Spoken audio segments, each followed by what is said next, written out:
Mr. Joe Oliva. Thank you. Thanks, Kent. Thank you all for coming out today. It's a great turnout. Appreciate it. Just tell you a little story. About 4 years ago, I went through this process, and I interviewed Coach Jones. And at the end of that interview, I said to myself, wow, that guy's really impressive. And for the last 4 years, I've followed him. I haven't told you this, but I've watched some of his press conferences. I've watched a lot of his games. And whenever I was in his company, I tried to get to know him. So he was on my list. And when this opportunity came along, last Thursday before Easter, Trent told me that he was going to be moving on, and Eddie Nunez and I started the search. And let me assure you, it was a national search. And while I'm saying that, Eddie, I want to thank you for your help in that whole process. You were terrific. It was a national search. And we have a lot of contacts between the two of us, and we contacted a lot of people and talked to a lot of people and reached out to a lot of people and interviewed people that I thought it was kind of comical, some of the names that were reported. 99% of those names were wrong. But we talked to a lot of people, and there's no doubt in my mind that we've got the right man for this job at this point in time. There's no doubt in my mind. You know, one of our goals is to excite the PMAC and excite our fans. Well, fans get excited by winning. You win, fans get excited. And to win, you need to recruit and have players. And we've got a good nucleus of players. We need to add to that nucleus of players. And again, there's no doubt in my mind that Coach Jones can do that. You know, to get a guy that was born in Louisiana, went to school here, coached here, that's just a bonus. That's a bonus, but it really adds to the fit, to fit into this job. Let me assure you that he's earned the right to have this opportunity. He's paid his dues, and he's earned this opportunity. He has great passion and love for this place. I've had the opportunity in my career to call and talk to many people and offer them a job. I will never forget at 4:45 on Friday when I called Johnny and offered him the job. It was absolutely the best phone call I've ever had. It was special. I know he'll remember it for a while. This man has class and integrity, and he's going to do a terrific job here at LSU. It's my pleasure to welcome Johnny Jones.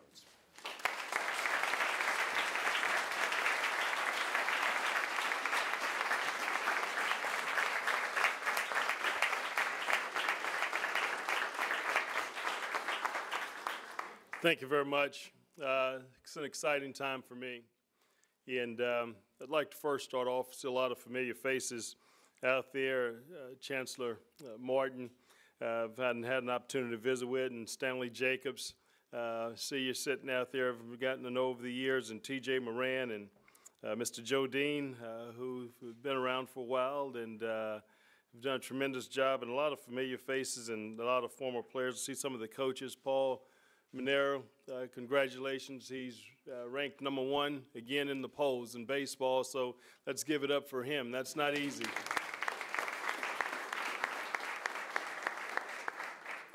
Dee Bro is here as well, and Karen Bonson, and my guy, Coach Les Miles, who I've been following from afar, and is just had my heart beating back there fast. Had an opportunity to meet him in the back room, and just excitement that I was filled with having an opportunity to visit with him just that short time, and I can see why he's so successful in the things that he's been able to do over the years. I want to say hello to my mom, who's made this drive of many a nights coming up here to watch us play, and to see this day coming to pass and her to be here. It's great. And my sister, my mother-in-law, and my wonderful daughter back there, Jill, 12, and my son, John, 13. It's great to have them all here, and my representative, John Hamilton. See, Coach Brown, I want to thank you for what you've done and really put me in this position. I came here, had an opportunity to play for you from 80 to 84, and have an opportunity to sit along your side for 13 years as an assistant. Really prepared me for this day. and really jump-started my career in terms of coaching. See a lot of the players that are here we had an opportunity to meet last night, and a great group of young men that I look forward to working with. Had an opportunity to tell them last night, this is not about transition period where coach is going to come in and say, wait till I get my guys. You are my guys. I'm coming in here and I will embrace you, and I'm glad that you guys welcomed me with open arms last night and had a great visit, and we look forward to moving forward. And we're going to have some success here together, and it's going to start right away. Mr. Leva talked about the time in judging and watching me. Before I get there, I want to say hello to a lot of the former players, guys I've had an opportunity to play with as well, and guys I've had an opportunity to coach. I see you're scattered about here in the room, and you're all looking great, in great shape, and look like the type of guys I may have to lean on a lot. And we'll play some pickup games, and I'll be the official, okay? I'm not running up and down with you anymore, but I'll referee and stand on the side. Mr. Lever, I've had an opportunity to visit with him about 4 years ago. And he came in there in San Antonio looking for a basketball coach, and I was too impressed with him in terms of the way that he handled the interview process, had an opportunity to visit with me. At that time, I sincerely thought I had a job because of the questions that he asked and the way that those things were handled. I knew that it wasn't just a mock interview, so to speak. I knew he wasn't just going through the motion. He was sincere in what he was talking about. It didn't happen, but I kept my eye on him. I watched him. I read everything. You know, I love reading. You know, I always keep up with LSU over the years. Always picking up the paper and trying to find out what's going on. And I would see when his coaches had success, I would see the comments that he would make at that time. And when there were setbacks that his team had, I saw as well how he supported his coaches, and I knew he was the type of guy that I would love to have an opportunity to work for one day. And I'm glad that this day has come to pass. And I told him the other day I kind of felt like, and I'm sure you've seen that little cheese commercial where that guy comes in and he's got his little book and it's not ready yet. And well, I'm glad at some point he came back in that room and I was ready and he checked me off that list. So I'm glad and blessed to have this opportunity. I can tell you this is a dream come true for me. I mean, this is a great day to say the least. And when I say a dream come true, I mean it. Many a nights I've gone to sleep with this on my mind, having an opportunity to be back a part of this program at LSU, and I was never really disengaged because of the fact that a former player and a student here and had coached here for all those years, you just can't get that out of your blood.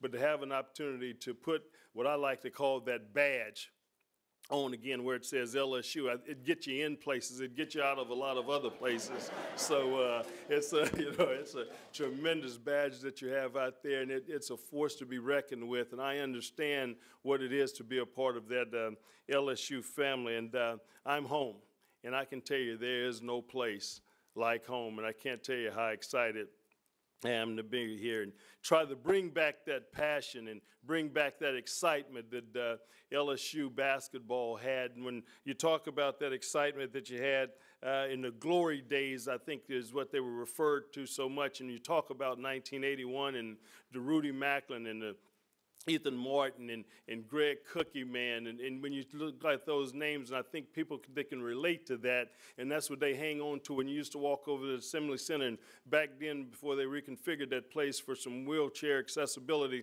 and handicap, when people was hanging off the rafters, 14,500. People standing outside looking for tickets, fire marshal bothering people there in the aisles. That's what I want to look to get back to. You look at that 86 team when you had Ricky Blanton, you had the Don Redden and Derek Taylor out there playing, and remember Anthony Wilson just across the street hitting that shot against Memphis to get us over, to get us an opportunity to go play in the Sweet 16 and getting down there to play. I mean, it's just beautiful things like that that just go on and on that I just can relate to and can remember. And those are the kind of things I've got to get back attached to with this team. Told these guys last night, just showing up's not going to be good enough. It's about winning. I've been a part of a program, and I've kind of gotten into the business of cutting down nets, hanging banners, ordering championship rings and watching kids walk across the stage with degree in hand. I think that's about program building. I think that's what people are about, and I think that's what people have a chance to get excited about. And that's the mission that I will be on here at LSU, and that's something that we look forward to moving forth with. My style of play, I want you to know that it's going to be exciting. We're going to play fast brand of basketball. 7 out of the last 8 years, we've either led the league in scoring or been in the top 2. Been there 11 years. We're going to push it, but it's going to be organized and not just chaos. We're going to make sure that we take good shots. It's going to be under control, but we will play fast, and we will do that with a passion. On the other end, we will defend the rim. We will make sure that we're guarding people, making them play over top of us, forcing them to shoot low percentage shots. We'll rebound the ball, and we're off to the races. If one happened to go in, we're off to the races as well. We will get after it, and it will be a style that my players enjoy playing. The fans will embrace because they enjoy watching it, and I can assure you that's the way and the style of game that I enjoy coaching, and that's what I embrace. And I can tell you, you can win with it because we have. I've taken over a program a few years ago where they was averaging only 5 wins a year over a 4-year period, won 20 games over a 4-year period. The last few years we've been able to win. The last 6 years we've won over 21 games, and that's because of the way that we've played the game. We've changed the game. We've gone from worst to first in our league, and I think it's something to be said for that. And I got to make sure that I give credit to a lot of the guys back there at North Texas who did a tremendous job buying into what we were doing. We were averaging 1,000 fans, and we were averaging over 4,000 or so fans this year because of the way that people were able to buy in. I also want to make sure that I thank the administration back there, Rick Villarreal, for hiring me and allowing me to be there for 11 long years. How we get there, we'll do it with that hit philosophy that we're so open to. After talking about that exciting brand of basketball that we'll play, we've got to make sure that we put the type of product on the floor that our fans really want to buy into, that they want to come and have that passion again in terms of pulling for that basketball team. That's what we're about, and we'll do it, and we'll do it with that hit philosophy. I always, when I was here before, Coach Brown used to write a little deal on the board, and it's kind of stuck with me over the years, and I actually have it on our championship rings. I put HIT on there, and it stands for hard, intelligent, and together. And that's the way that our teams will play. We will play extremely hard. We're going to be one of the hardest playing teams in college basketball. We're going to play intelligent, and we're going to play together. And it's going to be special. And I think when you unite guys like that, guys have an understanding, and they understand that it's not about I. It's about we and how powerful that will be for us. The big thing is to get to all that, we've got to make sure that we do a great job here in the state of uniting with these high school coaches. They're incredible. We've got to make sure that we blanket this state and get the best players out of the state of Louisiana, just like Coach Miles have done and all the other coaches, to make sure that we come in, make sure that it's attention to detail, and make sure that they understand that them, along with the AAU coaches out there, that it's going to be a hands-on deal. We want to make sure that we have a relationship with them, and not only just a relationship, we've got to make sure that we have a partnership as well that will transfer into everybody out there, understanding how important it is to have ownership of this basketball team. And when you've got ownership in something, you really buy into it, and you want to have an opportunity to see them succeed. It won't be easy. I understand that. We got a lot of challenges in front of us, but we're up for the challenge, and we will embrace it. And I want to make sure that our fans understand how important they are of coming back out and being a part of what we're doing. And I want you to understand, I can't do this alone. And I want you to understand the biggest deal for me is to understand that the best potential of me is we. And we will be able to do this together. Thank you very much, and I'm excited to be back here as an LSU Tiger.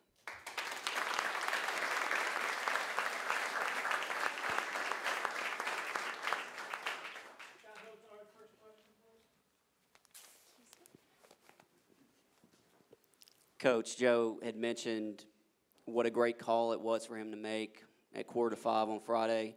Just wanted to see if you would tell us, what you were doing at the time you got the call and what your emotions were, what it was like on your end. Oh, wow. Well, I was sitting at work. I still had a job. And so I was at work that day, and I just want you to know it was nerve-wracking that whole week. And unfortunately, and for Trent, who I've become friends with over the years, especially because of the type of man that he was. And when he came in, he embraced the players, the former players here, and trying to bring them back in the fold. And he didn't come in and disrespecting the program. So I was able to reach out to him as a coach, and we would see each other on the road. And I've really taken a liking to him, and just a good person. So when it started getting out that he may have an interest over in the TCU job, and I just spent some time with him at the Final Four, and that wasn't any indication that he was about to leave. We were talking about next year and his team and my team and the things that were going on. So when that news broke, I wasn't not encouraging him. I was just asking him, was he sure? That was something he wanted to do, you know? So I wanted to make absolutely sure he was locked in, and was there any way I could help? No, I'm just teasing. That's not the case. But when things escalated and the word got out that he was leaving, I felt that there would be some rumblings and there would be an opportunity for me to possibly get back. So that week went on. I heard from Mr. Lever maybe that Sunday or Monday that they may want to come in and visit with me maybe on a Tuesday. They came in that Tuesday. We had an opportunity to sit down and visit for several hours and visit. And from that Tuesday on, I wasn't sure exactly how the process was going to go or how it was going to take place. But I got a call on Thursday that on Friday by 5 o'clock they were going to make their decision. I got a call on Friday that by 5 o'clock they would have a decision. This was about maybe 1 o'clock at my other job, and I had to leave the job because my nerves was just shot and people were coming in and out of my office. So I went home, and my wife still works. You know, she's a diagnostician there at one of the elementary schools where my kids go. And lo and behold, I get home, and she usually get home about 4 o'clock, and she comes through the door. So what's wrong with you, baby? And I can tell her nerves were shot too. So she's in the front of the house, I was in the back, and the phone ring, and I look up, and I'd already locked Joe Lever's name in there. So looking, I said, whoa. Here we go. So I answered the phone and said, Johnny, Joel Lever. You know, I did this deal. I said, how you doing? And he says, how you doing? And seriously, I don't know. You know, I really didn't, because I was sitting there. It's going to depend a lot on what you say, depending on how I'm doing. So when he told me, he said, I want you to be my basketball coach, next coach at LSU. And I can just tell you what went through me, because I actually had gotten up off the bed, walked in the closet because my wife in the front, and I didn't know how I was going to react. So it was quiet, and I had a big lump in my throat, and I couldn't really talk much. And then I was able to get it out and tell him how much I appreciated. And I told him that I wouldn't let him down and how hard I was going to work for him and what this really meant to me. And I know what he, you know, obviously had to go through a national search and some people out there, and for me to be chosen, it meant a lot to me, and I wanted to make sure that I expressed that to him on the phone. And I was able to walk in the front after I'd gotten off the phone with Joe Lever, and my wife was sitting there on the couch, and she looked at me. And I was looking like Muhammad Ali just knocked somebody out. I was like this. So she knew at that time it was all good. Boy, I tell you, I got to bring her stories like that more often, because she gave me a hug like it was our wedding night. I mean, it was, but it wasn't so much coaching. It was her getting back home, because her mom's from here, and she's from Baton Rouge, so she was getting back home close to her mom and her family. So things really worked out, and it just escalated after that, so it was a great time. Thanks. Hey, Coach, how you doing? On Saturday morning, everybody on the Twitter list for LSU Compliance got a tweet that Coach Jones was already out recruiting. You know, talk about the importance of getting out quickly and you know, hitting the ground running with that. Well, I'll tell you, we were able to get in on Saturday morning.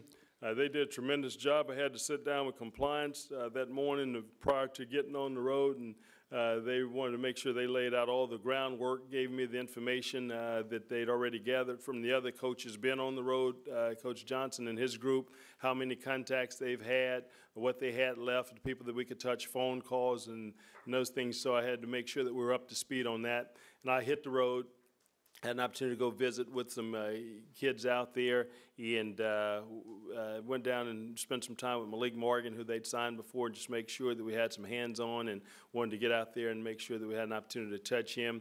But we've been working really hard, and I can tell you it's kind of been a one-man wrecking crew right now for me, because no one else is on board. But I'm hopeful in the next couple of days I have a couple of other guys in here so we can move forward.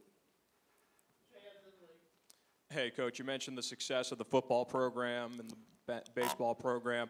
For LSU fans, specifically the general fans that feel that Tiger basketball is a third priority at this school, right here in the back, Coach, in the far back, in the middle. Oh, gotcha. Just, if they view the pecking order as football, baseball, basketball, what is your message to them in terms of rallying support for your program moving forward and trying to make Tiger hoops the priority? Oh, my biggest deal is we're just an extension. We're a family. And that's what it's all about. And that's just kind of what I gathered from Coach Manera. I've had an opportunity. I came down to the unveiling of Shaquille's statue and ran into Coach Manera. And Verge will tell you, I would call down here. If I saw a good baseball player, I'd call Verge and tell him, hey, tell the coaches about this kid over at Denton Ryan High School. I got a phone call that Coach Miles was over at Denton Ryan High School. It was not a opportunity for us to go out and evaluate, but I still wanted to go and sit out there outside the gates because I hadn't met Coach Miles before, but I was excited that he was in Denton, and I called and wanted to anything that I could possibly do to help in terms of them escalating the process on anybody that they were recruiting. So I think it's just one big happy family is what it is. So I think if you got people at the baseball games, they've got to enjoy some basketball too, because it's still LSU. You know, they still have that badge on. You at the football game, you should want to get over and see some of the basketball game, because, if you bleed in that purple and gold and you're sincere about it, you want to see those other programs do well. And what happens is these kids feed off of that. They give you that extra. When I talk about that 81 team and 86, and when you talk about Shaquille and those groups that have come through here in the past, that fan base is what excites you. When you come out that tunnel, when I used to come out that tunnel my freshman year, and it never stopped, and that band would crank up and that cheering section would start going, you'd be numb. You'd be numb. And that's what we've got to get back to, and that's what we're going to be begging for. And from the students to the sororities to fraternities, just to the general public, we've got to get them back into the Pete Maverick Assembly Center so they can give us that edge that we need.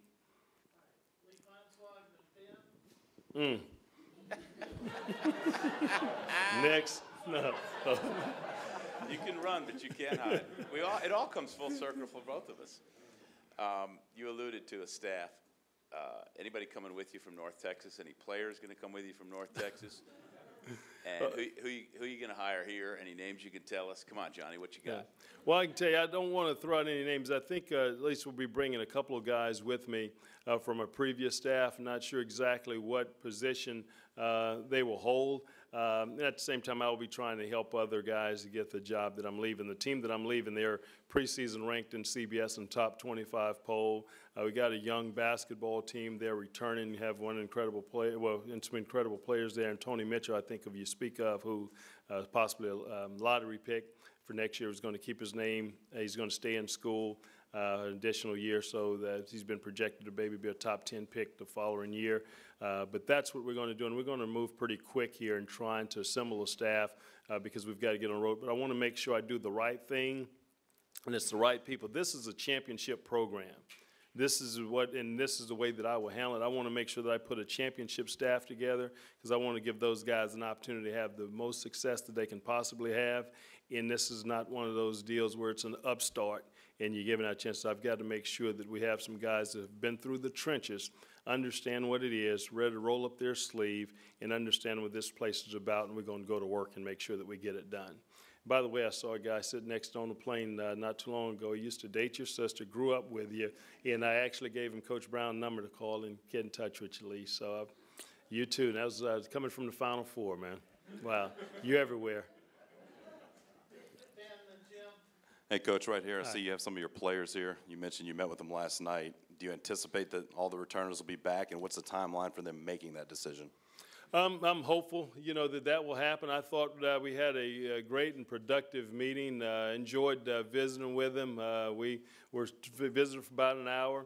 We were able to embrace and talk, and I talked to him about that family atmosphere. I took my family in there to visit as well and introduced them, because my biggest deal and what I like to teach and preach is a family unity and family atmosphere, and that's what it's all about with me. And it's not just something that I say. It's four things, spiritually, socially, academically, and athletically. We want those young men to continue to grow. And the other thing I want to make sure that we do is they understand that I'm an extension of their home. That's what our family will be for them. They come here, and I want to be like that father figure to them to help them continue to grow. They obviously come here with a great base from their family, but it's my position to help them continue to grow as young men. And so I'm hopeful that they all return. If they don't, we've got to make sure that we got everybody all in. We want everybody to buy in and here for the right reasons, because we're going to be in the trenches and we're going to war, and we want to make sure that everybody's on the same page and fighting. So that's what we're about, and I'm hopeful, and I'll continue meeting with these guys, but I haven't had any indications. I can't answer that. But timeline-wise, they've got to stay in school now through May and get their business taken care of, and then we'll go from there. Yeah, Johnny, you were in Denton for 11 years, and you probably had some opportunities to leave. Did you kind of stay around just with your eye on the LSU program and maybe turn down some opportunities might have taken you in another direction? I've turned down a lot of opportunities because I know where I fit. I've had some people call and want me to take some jobs and some different jobs, and I'm not one to ever take a job for money or lack thereof. I just have to make sure that it's a good fit for me and my family. And I've had an opportunity to interview for a lot of BCS. I won't say a lot, 3 or 4 BCS type jobs. And this year alone, I've got some calls and people reached out to me, and it wasn't something that I had an interest in. I have a great team returning there, and other jobs that they called me about I had no interest in. But when I got this phone call, and there was very few jobs that I would leave, and only one really in particular. A lot of people want to run to, you talk about tradition and historical programs, be it North Carolina, Kentucky, or Duke, or what people throw out there. Well, that's their deal. Mine was always LSU. Because I think if we come in, do the right thing, when people start rattling off those names, I want to put LSU in that position where they're talking about LSU as one of those traditional places where you win big, and you're trying to play for championships on a year in and year out basis. I mean, I love it. Football team national championship. Wow. Baseball, you're sitting there, you're watching national championship. Special. You go over there to a baseball game yesterday and walk out there, and how it's just packed. I mean, that means something, and when you want to be a part of that. So, yeah, I've had a chance to do some other things, but I want to come back here and make this right, and we've got some unfinished business.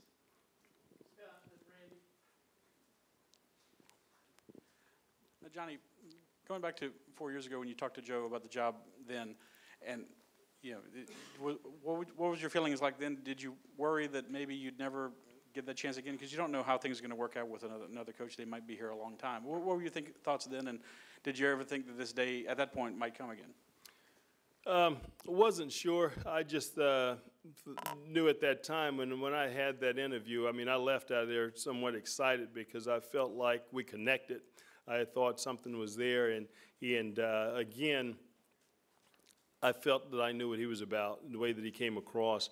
He hired Trent. You talk about a guy who had an incredible resume and things he was doing. If he would have done an incredible job and been here for a long time, that may have been something that hadn't happened. But I'd resigned to the fact that there was somebody there that I could really pull for and hope for the fact that they're going to have some success there. And when it didn't happen, I wanted to be ready.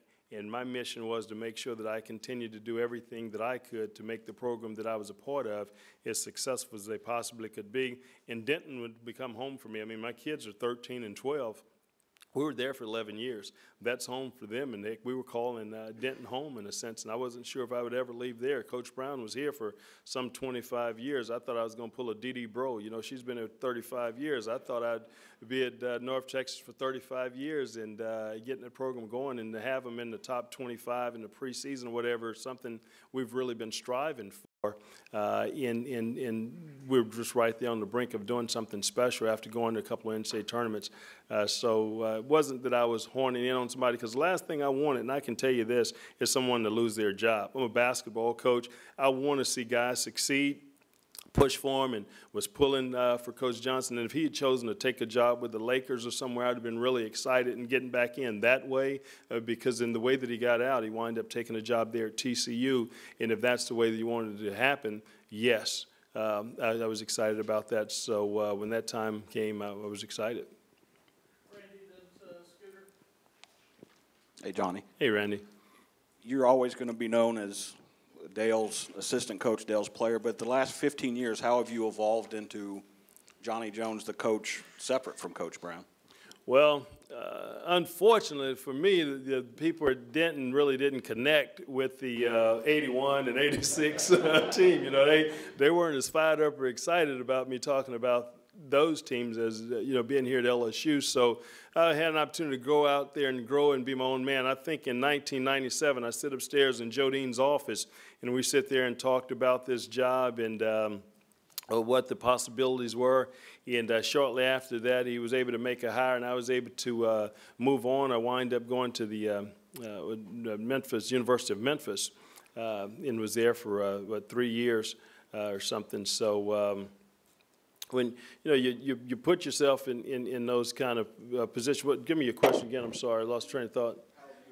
Oh, in being there, in leaving Memphis and going, the best thing happened to me in '97 is Joe going in a different direction and offering me an opportunity to stay here as an assistant at that time, was to leave and branch out, because people only recognized or realized me as the Bullet or former player or Coach Brown's assistant, and it was kind of Johnny, the player, and I hadn't branched out. But after going to Memphis for those 3 years and working 1 year as an associate head coach and going to Alabama and then being there at University of North Texas just for those 11 years, I think I've been able to put a mark on my own program. In terms of building the program, I think I did somewhat what Coach Brown did. He came here at LSU. First couple of years, it was tough for him.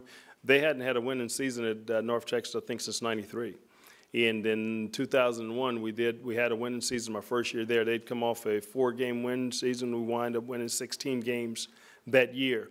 I thought I had it licked. Boy, I can do this thing. I was next John Wooden. The next year we won 7 games. So it came right back, and I realized, we got some work to do.